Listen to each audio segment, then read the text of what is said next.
Welkom by die Ligpunt Kerk podcast. As Ligpunt gemeente is dit ons begeerte om God te verheerlik deur disippels te wees wat disippels maak en 'n kerk te wees wat kerke plant. Geniet hierdie week se preek.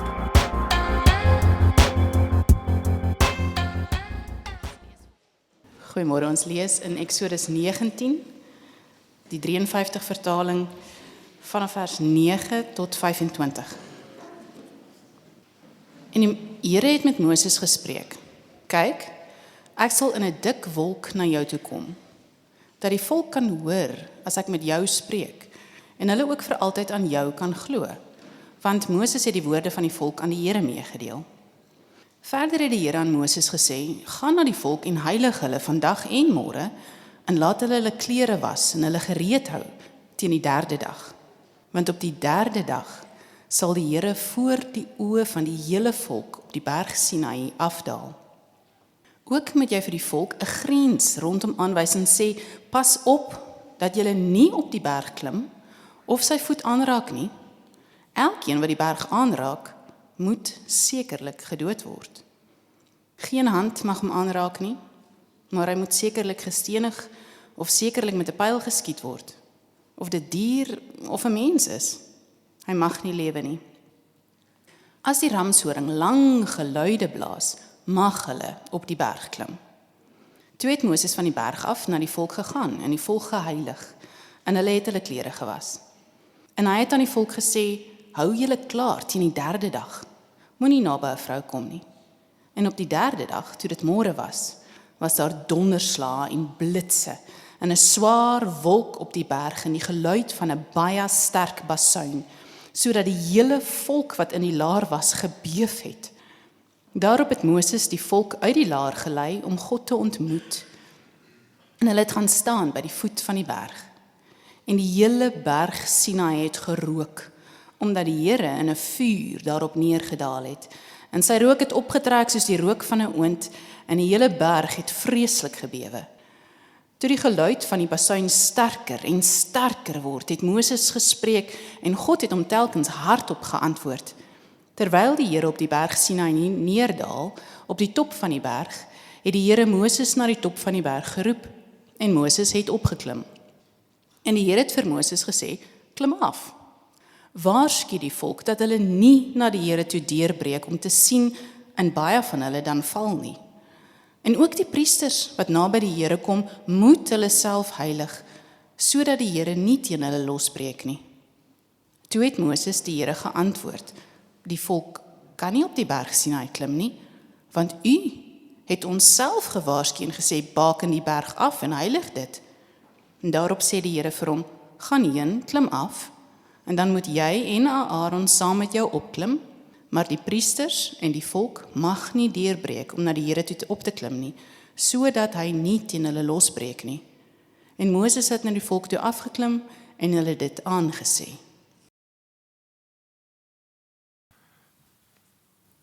Goeiemôre Ligpunt. Dit is goed om julle te sien. Ek wil saam met Stefan vir jou baie welkom sê as jy dalk vandag eerste keer hier by ons is, en so Stefan genoem het, is ons besig. Ons het net afgeskop laasweek met hierdie reeks wat ons vir 'n wyle in gaan besig wees in Exodus 19 tot 24. So baie welkom as jy vandag die eerste keer hier by ons is, en welkom aan die res van ons wat hier is, almal van ons wat nie op vakansie is nie. Dit lyk asof die groot trek plaasgevind het. So dit is goed om hier te wees, en ons kom vandag by daai gedeelte. Ek hoop jy het geluister soos dit gelees was. Dis dis een van daai gedeeltes wat ek dink in 'n mate ons baie kere nie lees nie. Ek weet nie van julle nie, ek dink nie ons lees altyd. Daar's sekere gedeeltes in die Bybel, boeke in die Bybel, gedeeltes wat ons met baie keer so net half, ons gaan net aan na die volgende gedeelte toe. En so ek dink ons het nodig om te luister vandag en te vra, Here asseblief, kom praat met ons, kom verander ons, kom vernuwe ons. So vriende, kom ek bid vir ons weer, daar's reeds gebid, maar kom ek bid en ek vra dat God nou met ons sal ontmoet, dat God, as julle enigstens soos ek is, ek het baie krag en genade nodig vanoggend, kom ons vra vir die Here om met ons werklik te ontmoet, en laat ons nie 'n heilige oomblik sal dit verbygaan nie. Kom ons sluit ons oë.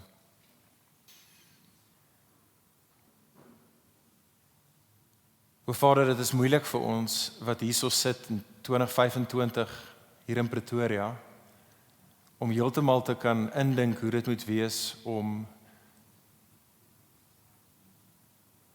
in die teenwoordigheid van die lewende God te wees, daar waar daar vure brand en donderslae is en waar berge ruk en skud.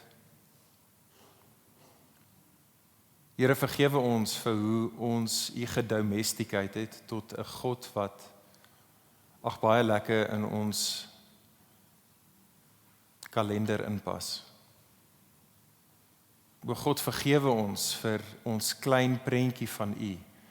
Vergewe ons, Heer, vir ons geneigtheid om U af te trek na ons beeld toe. Heer, ek bid soos wat ons vandag kom na hierdie gedeelte toe en hierdie woorde, Heer, dat deur die Gees U ons sal help om die woord te hoor en dat ons U opnuut sal sien vandag vir wie U is. O Vader, ek bid dat dit 'n visie sal wees van U wat ons nugter sal maak oor nie net U nie, maar ook onsself, ons lewens in verhouding met U, hierdie wêreld. Maar Heer, ek bid dat dit nie net 'n visie sal wees wat ons sal die wind uit ons seile uithaal nie, maar dat dit die wind van die Gees in ons sal nuwe lewe inblaas, Here, dat U ons meer sal maak soos U, meer sal maak soos U Seun. So kom asseblief tog, o Gees, kom en werk en bekragtig en vernuwe ons ook nou. Kom hou ons wakker, hou ons harte sag en ons ore oop en ons oë sodat ons U heerlikheid sal kan beskou. Ons bid dit in Jesus se naam. Amen. Vriende, ek wonder wie van julle is vertroud met The Barna Group. Het jy al gehoor van The Barna Group?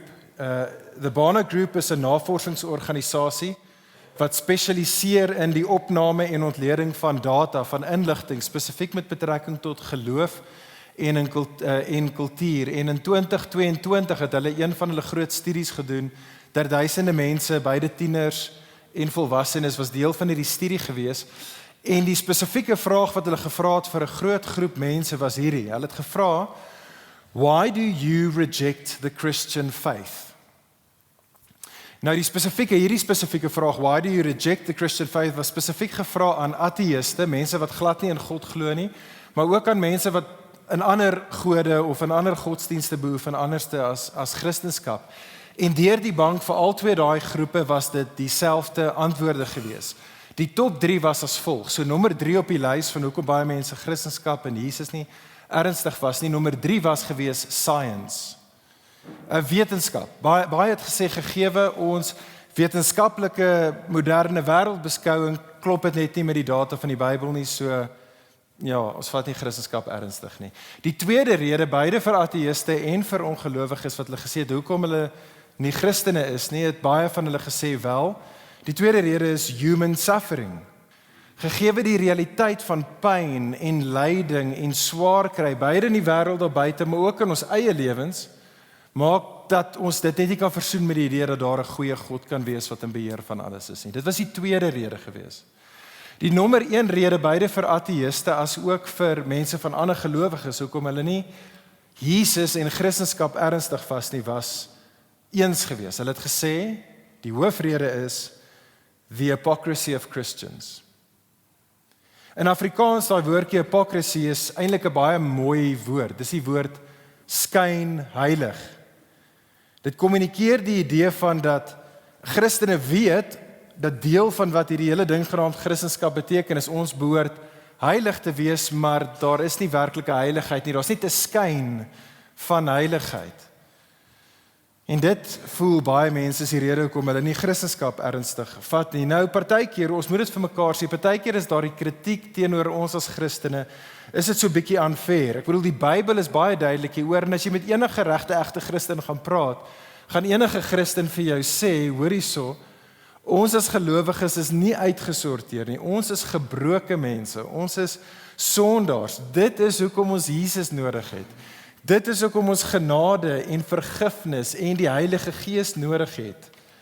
Maar alhoewel dit die geval is, vriende, moet ons erken dat baie kere is die persepsie wat daar buite is, dat ons as Christene is skynheilig, is die persepsie daarvan dit strook met die realiteit vir baie se ervaring van wanneer hulle met Christene te doen het. In steede daarvan dat ons as Christene, in steede daarvan dat ons as die kerk heiligheid behoort te skyn, is die realiteit dat ons baie kere bloot skynheilig is.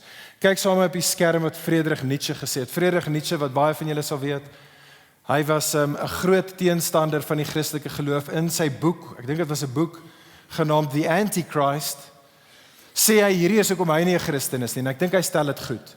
Friedrich Nietzsche sê, hy sê, they, bedoelende Christene, they would have to sing better songs for me, to learn to have faith in their Redeemer. Ek dink hy sê dit so klein bietjie tongue in cheek, maar ek dink daar is ook 'n bietjie waarheid in dit. Hy sê baie kere is Christene se liedjies net so 'n bietjie te hartseer vir my. Maar dan hier is hy ernstig, en hy sê tweedens, and the Redeemer's disciples would have to look more redeemed. En so dit, vriende, is wat ek wil hê ons vandag oor moet saam dink en oor saam moet gesels. Vriende, hoe groei ons as Christene? Hoe groei ons in heiligheid? Hoe bekom ons, ek en jy wat vandag hier sit, waar bekom ons die bonatuurlike brandstof, sodat ons mense sal wees wat in die regte wêreld in ons lewens, so sal lewe dat dit daadwerklik God sal verheerlik, nie net in sy aangesig nie, maar ook in die aangesig van ander. Nou dit is wat vandag se gedeelte oor gaan. Net weer 'n vinnige herinnering, as jy nie laasweek hier was, of in die verlede saam met ons was in ons reeks in Exodus nie. Ons is nou besig in Exodus 19 tot 24, hierdie reeks wat ons getitel het, Heilige Nasie. En in Exodus 1 tot 15 het ons gesien hoe die Here Jahwe vir die volk Israel uit slawerny uit Egipte uit gered het. Toe het ons in die vorige reeks gesien in Exodus 16 tot 18, hoe die Here aanhou hulle gered het, maar hy het hulle nou gelei, daar deur die wildernis, deur die woestyn het hy hulle gebring, en nou bring hy hulle hierso in Exodus 19 by die berg by hom, by Sinai. Laasweek as jy was, sal jy onthou het ons gesien dat hier by die berg Sinai roep die Here die volk tot gehoorsaamheid. Maar hoekom gehoorsaamheid? Wel, laasweek het ons gesien, hy roep hulle tot gehoorsaamheid, want hy is in 'n verhouding reeds met hulle. Hy is reeds in 'n verbondsverhouding met hulle. Hy gaan hierdie verbondsverhouding met die nasie gaan hy nou vasmaak, en hy roep hulle tot gehoorsaamheid. Hoekom? Wel, want soos wat hulle in gehoorsaam in hom lewe, gaan hulle hom verheerlik. Dit gaan tot hulle voordeel en hulle vreugde wees, en dit sal uiteindelik wees tot die verlossing van die wêreld. Kan jy onthou, laas week, Exodus 19 vers 6, het God gesê vir sy mense wat reeds gered is, julle is my heilige nasie, gaan lewe nou vir my. En toe eindig laasweek se gedeelte, as jy jou Bybel byderhand het, Exodus 19 vers 8 het geëindig met hierdie woorde, die volk het soos een man aangekondig en hulle het gesê, alles wat die Here gespreek het, sal ons doen. Here, U het ons gered, U roep ons nou om 'n heilige nasie te wees, U roep ons tot gehoorsaamheid, alles wat U vir ons sê om te doen, o Here, dit sal ons doen. En vriende, dit dan verduidelik hoekom vandag se gedeelte daar is. Hoor asseblief tog mooi. Die vraag is, wat sal die Israeliete die bonatuurlike brandstof gee om nou gehoorsaam aan die Here te kan gaan lewe, sodat hulle nou heilig kan lewe en hulle lewens as 'n heilige nasie kan reflekteer. Wat is dit wat hulle kort, wat hulle daai lewens kan laat lewe? Die antwoord wat vandag se gedeelte gaan sê, as ek dit in een sinnetjie vir ons kan opsom, is dit: vriende, hulle het nodig om met die heilige God te ontmoet. Hulle het nodig om met die heilige God, die realiteit van God se heiligheid, gekonfronteer te word. Dit is wat hulle nodig het. Hulle het nodig om 'n nuwe visie te hê van wie God is, die heilige God. Hulle het nodig om 'n nuwe visie te kry van wie hulle is, 'n heilige mense. En dit is wat Exodus 19 vers 9 tot 25 oor gaan. Tel asseblief jou Bybel op, kyk saam met my dat die teks, ons gaan deur dit werk, hou daai blaadjies byderhand, as jy sou wou, ek wil hê ons moet dit sien. Kyk saam met my eerstens net na vers 9. Vers 9 skets vir ons net die toneel, kan jy dit sien? 50 dae lank het die volk nou vanaf die Rooi See af deur die woestyn gegaan. Die volk kom by die berg Sinai. Kan jy dit daarso sien? Die berg is net hier voor, die volk is hier in 'n kamp net voor die berg. God praat met Moses. Moses is bo op die berg saam met die Here en die Here sê vir Moses, Moses, ek gaan nou met julle ontmoet. Ek gaan spesifiek met jou ontmoet, maar in die teenwoordigheid van die volk. En daar is God nou. God kondig aan. Hy sê, ek gaan ontmoet met my mense en hulle gaan my kan sien, want daar gaan hierdie wolk wees en die wolk gaan daal op die punt van die berg, reg deur die Ou Testament en die Nuwe Testament is 'n wolk, 'n beeld van God se teenwoordigheid. God sê vir hulle, ek gaan ontmoet met julle, julle gaan my sien, ek gaan in daai wolk wees en julle gaan my stem hoor, die donderslaaf wat ons 'n bietjie later in vandag se gedeelte gaan sien. Hulle gaan God sien en hulle gaan vir God hoor. Die volk gaan met God kom ontmoet. Maar kan jy daar sien in vers 9 hoekom God met hulle ontmoet? Hy sê in vers 9, ek gaan met die volk ontmoet, Moses, sodat hulle jou sal glo. Die punt is dat Moses is God se gekose leier. Hy is die een wat die volk gaan lei. En in hierdie ontmoeting, in hierdie heilige ontmoeting met God, gaan dit die volk se geloof verkoop en vernuwe, sodat hulle vir Moses sal volg, al die pad éventueel tot in die beloofde land in. En so kom ons kyk na die gedeelte. Vriende, hierdie storie, hierdie narratief van vandag, Eksodus 19 vers 10 tot 25 is daar 3 bewegings in die storie. Dalk het jy dit opgetel. Daar's hierdie 3 bewegings in die storie. Ek wil dit vir ons uitwys en graag hê dat ons saam daaroor moet reflekteer vanoggend. Hier's die eerste beweging. Al 3 hierdie bewegings gaan die volk aanspoor om te besef dat God heilig is en dat hulle 'n heilige nasie is. Hier's die eerste een. Kyk saam met my. Vers 10 tot vers 15. Sien raak die voorbereiding. Die voorbereiding vir die ontmoeting nou met God. So, ons is in vers 10. Die Here se opdrag aan Moses is as volg. Moses, gaan na die volk en gaan heilig hulle vandag en gaan heilig hulle dan ook môre. Op die 3de dag gaan die Here verskyn. Dis dan wanneer die ontmoeting gaan wees. Die ontmoeting is op die 3de dag. Die eerste 2 dae van voorbereiding gaan sodat die volk hulle self kan heilig. Nou ons het nodig om net hier te stop. Ek weet nie of jy dit besef nie, vriende, maar die taal van heiligheid, baie keer dink ek vang ons oor so klein bietjie verkeerd.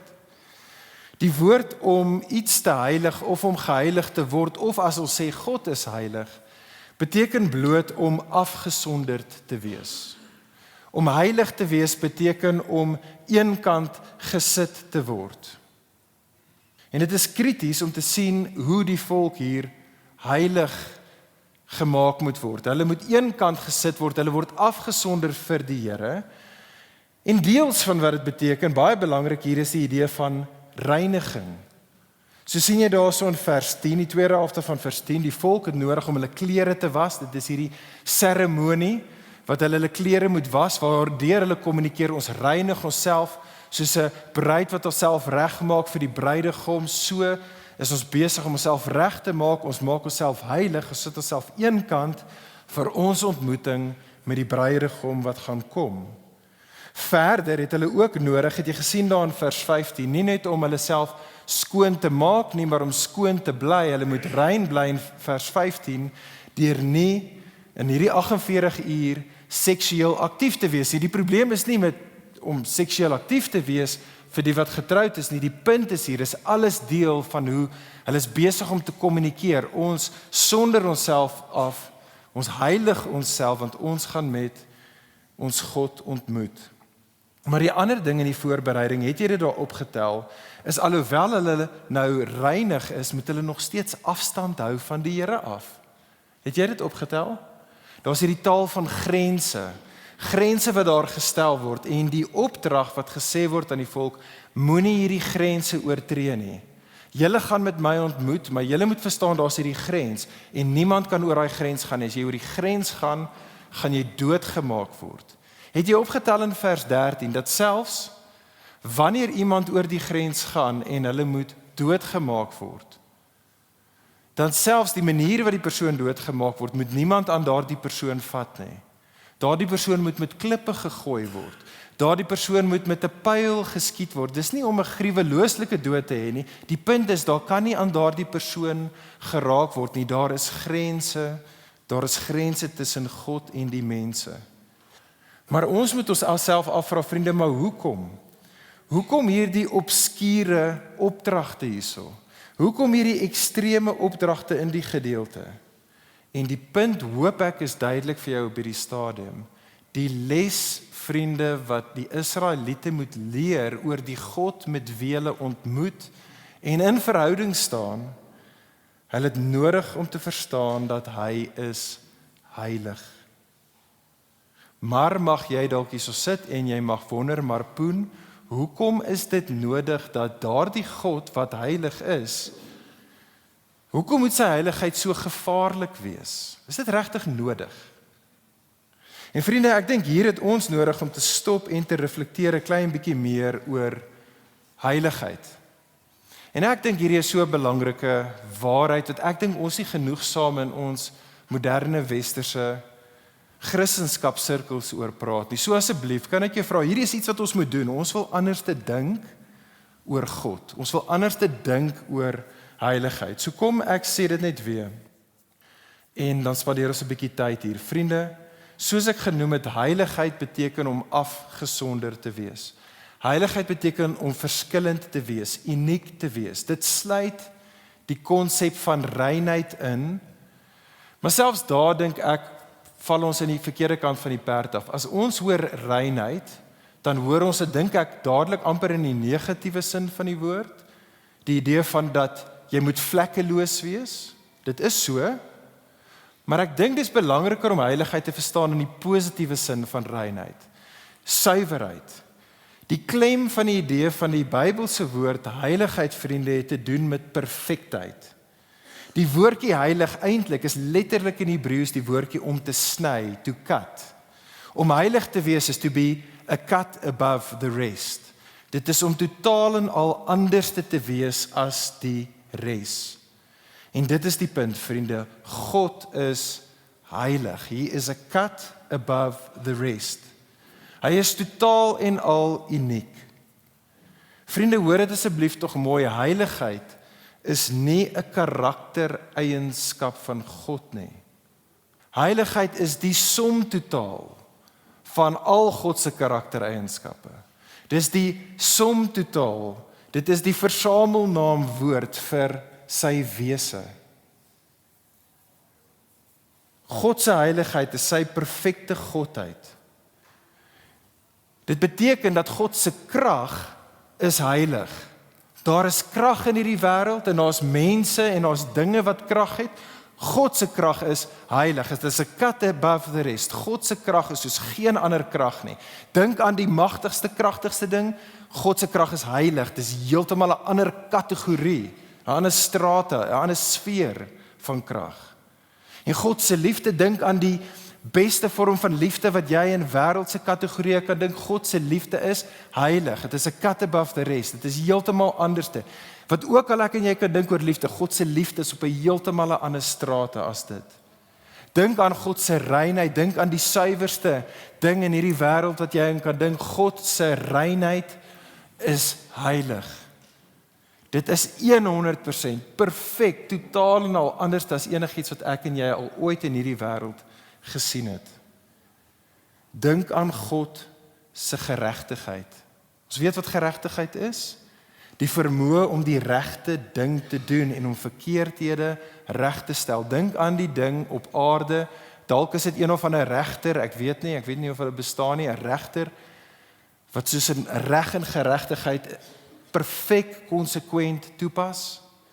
Vriende, God se geregtigheid is heilig. Dis 'n heeltemal 'n ander strate van hy is absoluut altyd perfek, beter as wat ek en jy ooit kan dink en sien, is hy 'n God van geregtigheid. En vriende, hoor asseblief tog mooi hier dan die gevaar van heiligheid. Ek het so gesukkel om hierdie te probeer verduidelik. Maar ek dink die beeld wat die Bybel gebruik om baie keer God se heiligheid aan ons te kommunikeer is die beste manier om dit te illustreer.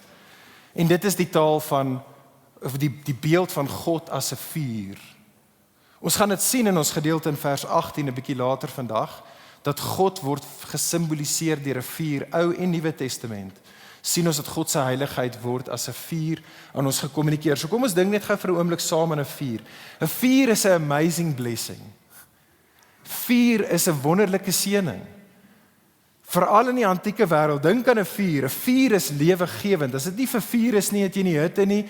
Soos tye soos nou, jy kry koud. As daar nie vuur is nie, kan jy nie jou kos baie lekker maak nie. As daar nie vuur is nie, kan jy nie lig sien in die duisternis nie. As daar nie vuur is nie, kan jy jouself baie keer nie beskerm van jou vyande af nie. Maar vriende, vuur is natuurlik, alhoewel dit 'n seëning kan wees, is dit ook bitter gevaarlik. Vuur is perfekte, hoogs gekonsentreerde energie. Die lig en die hitte wat vuur afgee, vriende, is so intens dat as enige iets wat van 'n swakker konstitusie is, in aanraking kom met vuur, dan verbrand dit disintegreer, dit word vernietig. En vriende, dit is die menslike taal wat die Bybel gebruik om te sê hoe dit is as ons in die teenwoordigheid van hierdie God wat heilig is, wat in elke aspek van sy wese so perfek suiwer is, as ons as 'n gebroke, 'n gefalle, 'n sondige, nietige mense in sy teenwoordigheid kom, is ons soos hout of gras wat in die direkte kontak gekom het met die vlamme van 'n vuur. Vriende, hoor asseblief tog mooi, terug by vers 12 en 13, hoor mooi, die grense wat hier ingestel word by die berg. Vriende, dis nie vir God se onthaalwe nie, dis vir die mense se onthaalwe. Die grense wat ingestel word daar, is nie sodat die mense vir God nie moet kontamineer nie, asof ons God kan kontamineer met ons sonde nie. Dis nie die punt nie. Die punt is eerder dat gegeewe hoe ons is, as ons in sy teenwoordigheid kom, sou ons gereüneer word.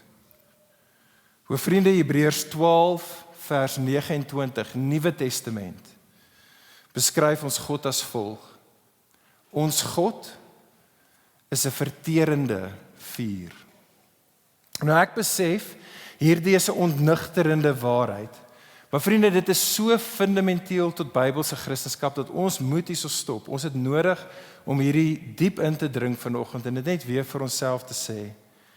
Vriende, sonder 'n diep blywende oortuiging van God se heiligheid is Christendom betekenisloos. Haal die heiligheid van God uit Christendom uit en jy het nie meer Christendom nie. Vriende, sonder God se heiligheid stroop ons God van wie hy fundamenteel is. As ons God in ons eie beeld maak en ons maak van God niks anders as net 'n Vader Kersfees nie, hy's 'n nice ou en wat net daar is om vir ons geskenke te gee, dan is daardie God, jy kan hom noem die Here, jy kan sê ek praat nou van die God van die Bybel, maar hy bestaan nie. Daardie God bestaan nie.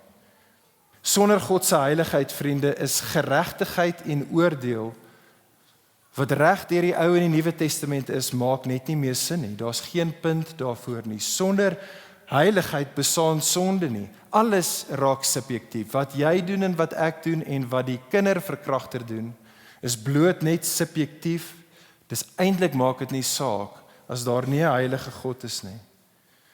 Sonder die waarheid dat God heilig is, vriende, is die kruis van Jesus irrelevant. Daar's geen rede hoekom dit belangrik is dat ek en jy moet praat of glo of kyk na die kruis van Jesus nie. Sonder die heiligheid van God, vriende, is die evangelie kragteloos, want daar's geen noodsaaklikheid vir jou en vir my, vir genade en 'n erns aan bekering nie. Vriende, sonder die heiligheid van God is daar nie die Heilige Gees nie. Daar's dalk 'n gees, maar dis nie die Heilige Gees nie. En ons word gestroop van een van die primêre take van die Gees, naamlik om ons meer en meer heilig te maak. Vriende, sonder die heilige God is daar geen lofprysing nie. Daar is geen aanbidding nie. Streffend nie, as jy dink aan Openbaring 4 en 5, wat sê die mense by God se troon, soos hulle God loof en prys, nou, vandag en vir alle ewigheid?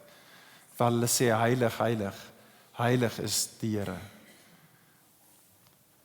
Maar vriende, met betrekking tot ons reeks, sonder die prentjie en die realiteit van die heiligheid van God, vriende, is ons getuienis in hierdie wêreld, ons wat op sending gestuur word, kan nie plaasvind nie. Vriende, ons kan nie 'n heilige nasie wees as daar nie 'n heilige God is nie. Onthou die Onse Vader. Dit is so treffend dat my hierdie week net getref het. Onthou die Onse Vader, wat sê Jesus? Jesus sê vir ons hoe om te bid. Hierdie is wat die hart is van gelowiges. En een van die dinge wat Jesus sê in die Onse Vader vir ons, hy sê, bid elke dag en sê, laat die koninkryk kom, o God, laat die koninkryk kom, en wat is die volgende ding? Laat die wil geskied. O Here, sal u koninkryk kom in hierdie wêreld, en o Here, sal u ook deur my in my lewe, dat ek sal gehoorsaam wees, en dat ek u wil sal laat geskied, soos wat u besig is om die koninkryk te laat kom. Maar hoe begin die Onse Vader? Voor dit, die enigste mense wat gaan bid, laat die koninkryk kom, laat die wil geskied, is mense wat sê, o Vader wat in die hemel is, laat die naam geheilig word. Dit is die heiligheid van God, vriende, wat ons dring tot sending. Hier is die tweede beweging, en die volgende twee is 'n bietjie korter as die eerste een.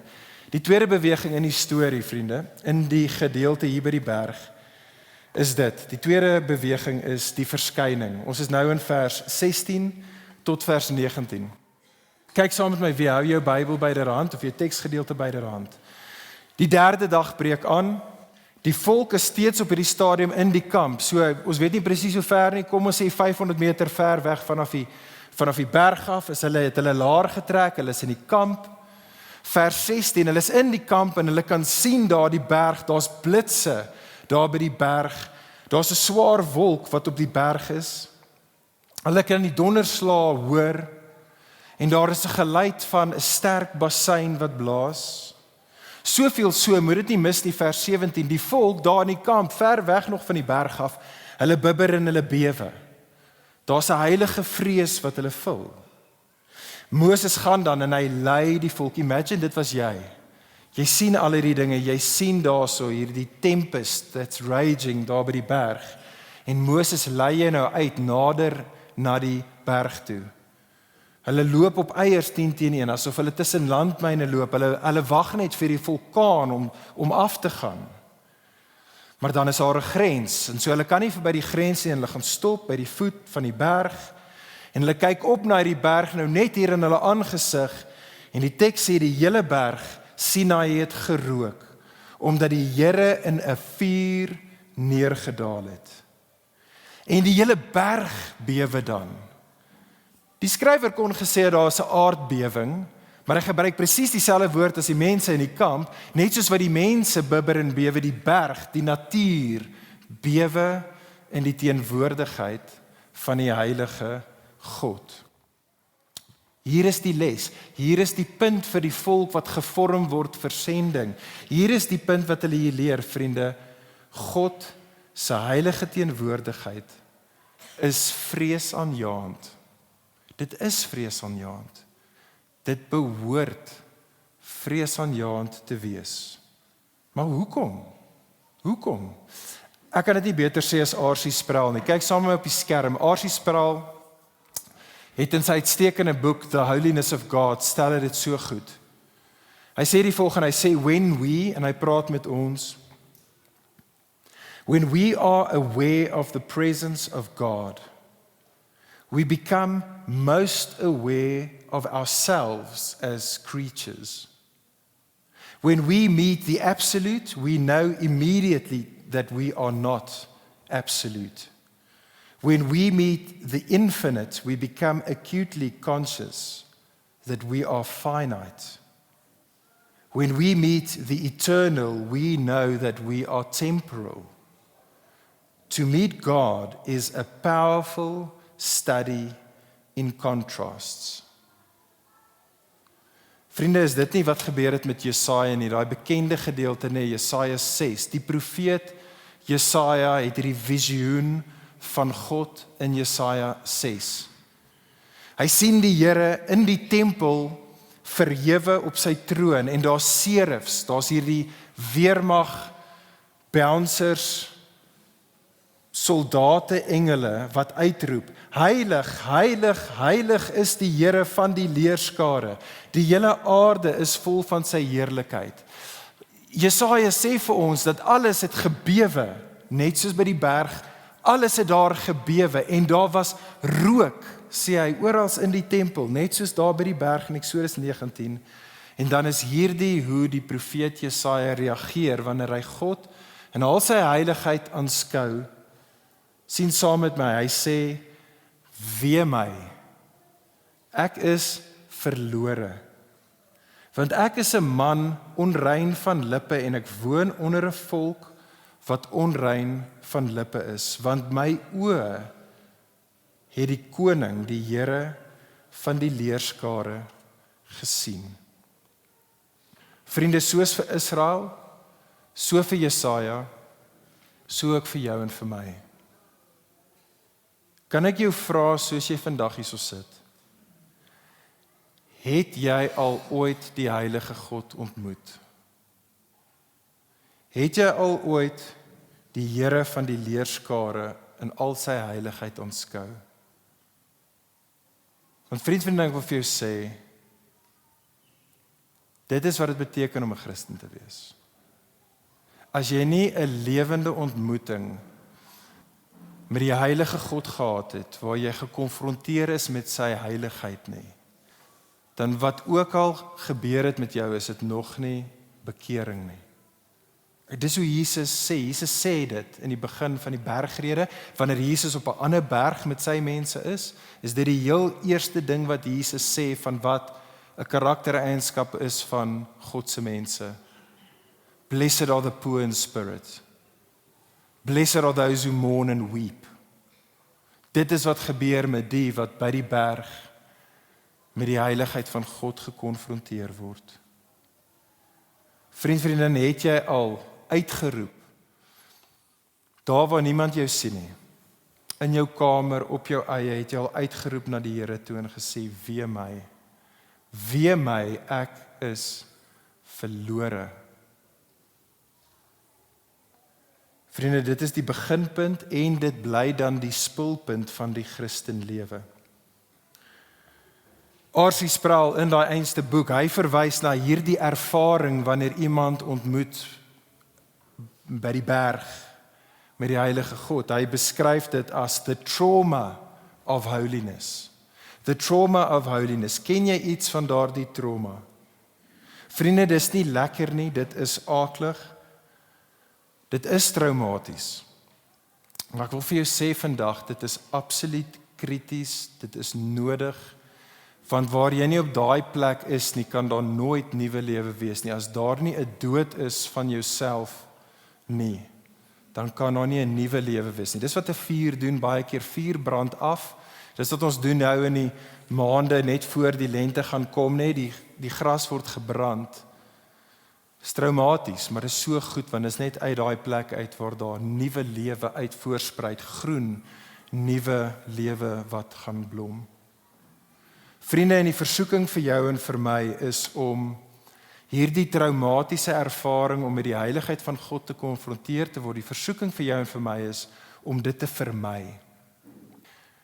As jy vandag hier so sit en jy's 'n Christen of jy's nie 'n Christen nie, kan ek by jou pleit, moet asseblief tog nie die openbaring van God se heiligheid vermy nie. Dit is scary. Moet dit nie vermy nie. Ons lewe in 'n wêreld wat spesialiseer daarin om die heiligheid van God, die uniekheid van God te vermy. Ons domesticate hom, ons trek God af na ons vlak toe, God raak ons buddy, ons spel, hy is ons vending machine, hy is die genie wat vir my gee net wat ek soek, en ek moet net op die regte manier omvryf, dan kry ek net wat my hart begeer. O vriendin, kan ek by jou pleit, moenie die heiligheid van God vermy nie. Ek smeek jou. Moenie 'n God vir jouself skep wat in jou eie beeld gemaak is nie. Moenie daai gedeeltes, daai boeke in die Bybel en daai gedeeltes in die Bybel en daardie leerstellings in die Bybel, waar God homself openbaar in sy heiligheid, moenie verby dit lees en sê nee, maar, of ja, nee, ek stem nie saam met hierdie, of my God is nie soos hierdie nie. Moenie dit vir my nie. Kan ek by jou pleit, o Christen, moenie diep disipelskap verhoudings met ander Christene vermy nie. Moenie verhoudings met ander Christene vermy, waar ander Christene jou roep en jou herinner aan die heilige God met wie jy ontmoet nie. Ander Christene wat jou accountable hou en vir jou sê, maar hoor hierso, hoe jy nou lewe is nie die wil van die heilige God nie. Moenie hulle vermy soos wat jy die heilige God probeer vermy nie. O Christen, kan ek by jou pleit, moenie die stem van die Heilige Gees vermy nie. God se Gees is heilig en ons weet wanneer ons besig is om nie te lewe in die lig van ons heilige God nie. Moenie sy stem vermy nie. Hoekom nie? Wel vriende, want sonder die trauma van heiligheid sal ek en jy nooit ons behoefte besef en in bewondering staan van God se middelaar nie. Dis die derde beweging wat ek wil hê ons moet sien, baie vinnig. Kyk saam met my daarna die derde gedeelte in die storie, die verteenwoordiging. Die verteenwoordiging in verse 20 tot vers 25. Die toneel hier, ek weet nie hoe dit gelees was of het jy dit opgetel, dis nogals interessant, dieselfde woorde word herhaal oor en oor en oor in vers 20 tot 25, en dit is die taal van opklim en afklim en opklim en afklim, jy raak later heeltemal die mekaar in die gedeelte, want daar is baie op en afgeklimmery wat in hierdie laaste toneel is. Die eerste ene is God. Sien jy daar in vers 20, die Here gaan by die berg neerdaal, so ek imagine, hierdie wolk was bo die berg, en nou gaan hierdie wolk so klein bietjie afsak op die bopunt van die berg af. Dit is God wat sê, ek gaan nou afkom om nou met my mense te kom ontmoet, hier op die derde dag, en so die wolk kom af, die Here kom af, Moses word dan geroep op, sê die teks, na die bokant, na die top van die berg toe. Dan daar vers 21 beveel die Here vir Moses om weer af te klim, want hy moet die mense te gaan waarsku, om te sê, hoorie, onthou hierso mense, julle kan nie verby die voet van die berg kom nie, julle moet daar bly. Maar dan gaan dit aan, wel, so die mense moet onder by die voet bly, maar daar is hierdie ander groep mense, wat hier genoem word die priesters, maar die priesters word eers later aangestel, so hierdie is 10 teen die familiehoofde van Israel, hulle word opgeroep om op te gaan, so die mense moet by die voet bly, die priesters, die hoofde van die families van Israel, hulle kan opgaan, maar ook net so halfpad, daar is 'n tweede grens vir hulle, en die Here sê vir Moses, sê vir hierdie priesters, hulle kan nie verby hierdie grens gaan nie, want as hulle verby hierdie grens deurbreek, sal ek losbreek op hulle. Maar, sien jy dit daar in die gedeelte vers 24, die Here sê vir Moses, jy en Aaron, anders as die mense hieronder en anders as die priesters hier, julle kan tot heel bo, kan julle kom in my direkte teenwoordigheid. En dan vers 25, weer 'n keer klim af Moses en gaan vertel dit alles vir die mense. Wat gaan hier aan? Wat is die punt van dit alles? Dis belangrik. Die punt hier, vriende, is dat die berg dien as 'n prototipe vir die tabernakel en daarna die tempel wat gaan kom. Kyk saam met my op die skerm, dis 'n bietjie van 'n hartseer prentjie wat ek probeer maak het om dit te kommunikeer, maar ek dink dit help ons om te verstaan wat hier aangaan in die gedeelte. Die punt is, die berg is soos die tabernakel, dit is die plek waar God en sy mense ontmoet. En daar is 'n plek waar die volk kan in die teenwoordigheid van die Here wees, maar hulle kan nie verby die voet van die berg kom nie. Hulle kort verteenwoordiging daar. Daar's priesters. Die priesters kan daai een plek, daai een spasie nader kom na die heilige teenwoordigheid van God toe, want selfs daai priesters moet daar bly. Net Moses op hierdie stadium, want hy is die leier, en Aaron, want hy gaan die hoëpriester word. Hulle is welkom in die allerheiligste van God. Die punt, vriende, van dit alles wat God besig is om vir Israel te leer en vir ons te leer, is belangrik. Die punt is dit, ten einde in 'n verhouding met 'n heilige God te woon en te wandel, vriende, benodig 'n sondige mense verteenwoordiging. Ons benodig middelaarskap. Ons benodig 'n middelaar. Weereens, soos vir Israel, so ook vir ons, o vriende, en so vir die ganse mensdom. Hoor dit asseblief tog mooi vandag, vriende, daar is net een manier.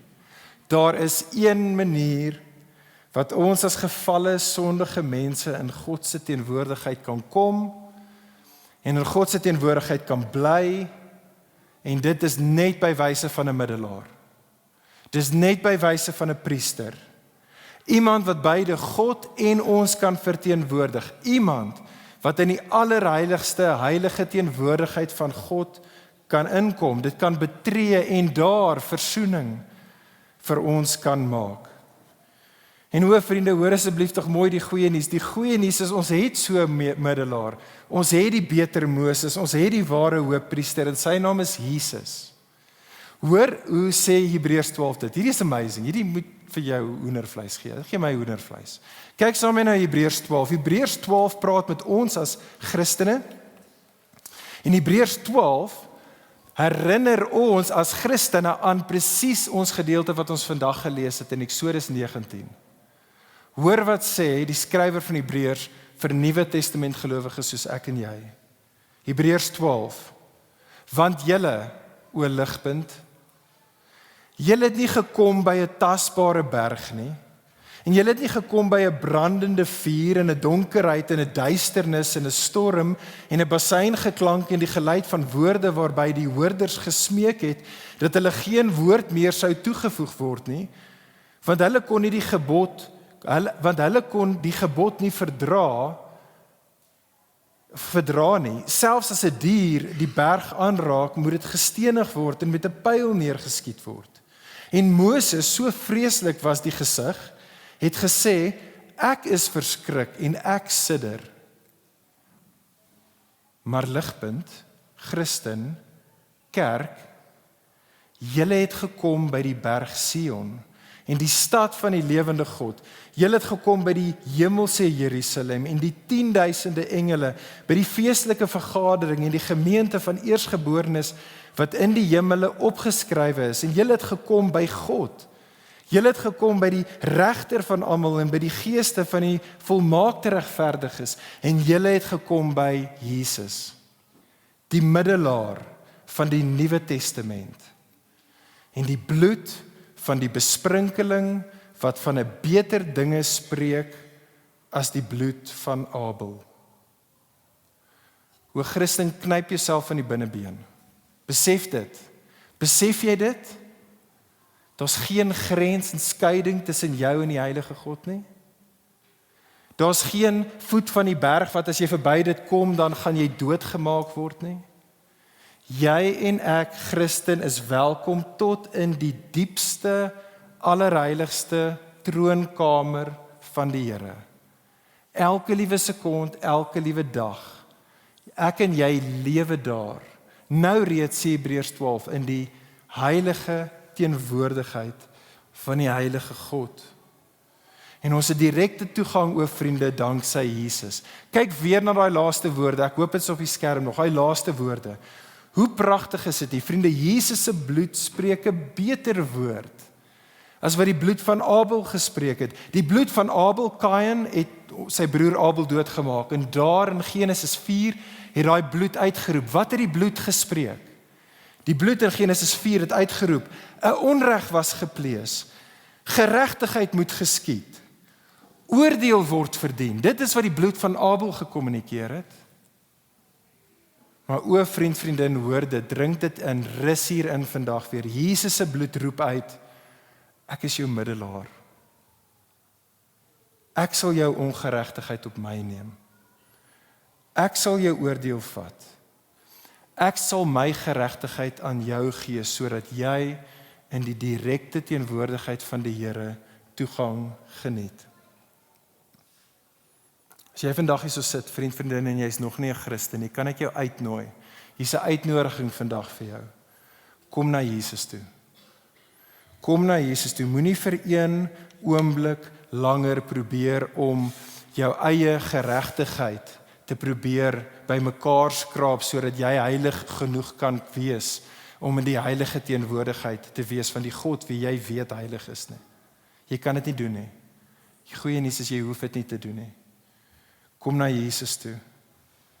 Ontvang God se genade deur in bekering na Jesus toe te draai.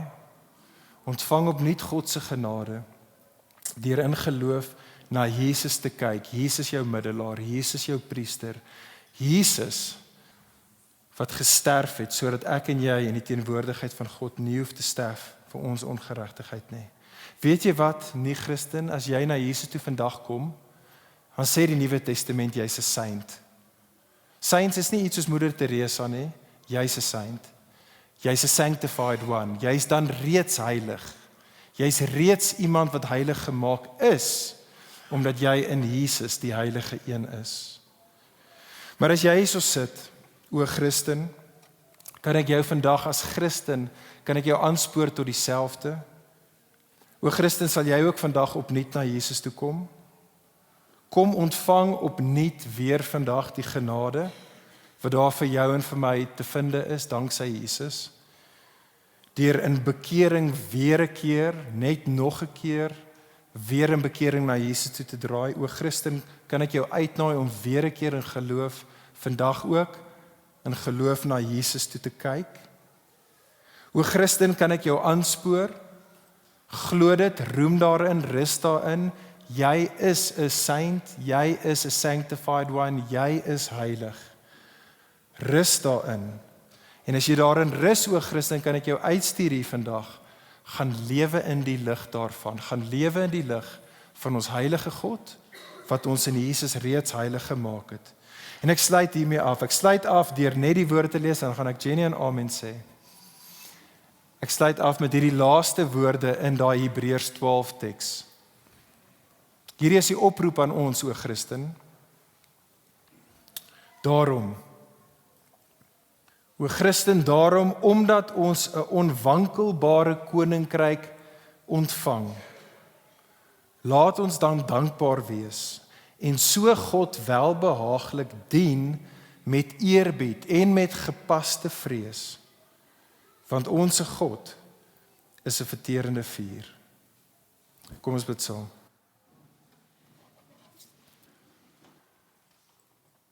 O hemelse, heilige Vader, ons loof en ons prys U vir U Seun, Jesus Christus ons Here. Ons loof en ons prys U vir die Seun wat dit moontlik gemaak het vir ons as sondaars om met U versoen te wees. En ons loof en ons prys U, o Heer, dat ons in U nabye heilige teenwoordigheid altyd kan lewe en altyd is en altyd net danksy Jesus. Ons loof en ons prys U dat U het vir ons U Heilige Gees gegee, sodat ons oë kan hou op Jesus en soos ons na Jesus kyk, versoen met U en uitgestuur deur U, dat ons nou soos Jesus heilig kan gaan lewe. O Heer, ek bid en vra dat U ons sulke mense toenemend sal maak. Ag en Here, hou ons hier by die berg waar ons U kan sien in die heiligheid en waar ons toenemend deur die krag van die Gees ook groei in ons heiligheid. Ek bid en vra, o Heer, maak ons so mense, nie net vir ons eie voordeel en ons eie vreugde in die Here, maar vir die verlossing van 'n wêreld, Here, wat op pad is na 'n ewigheid sonder U toe. Asseblief, o God, stuur ons uit, soos Jesus, en in Jesus se naam ons bid dit. Amen.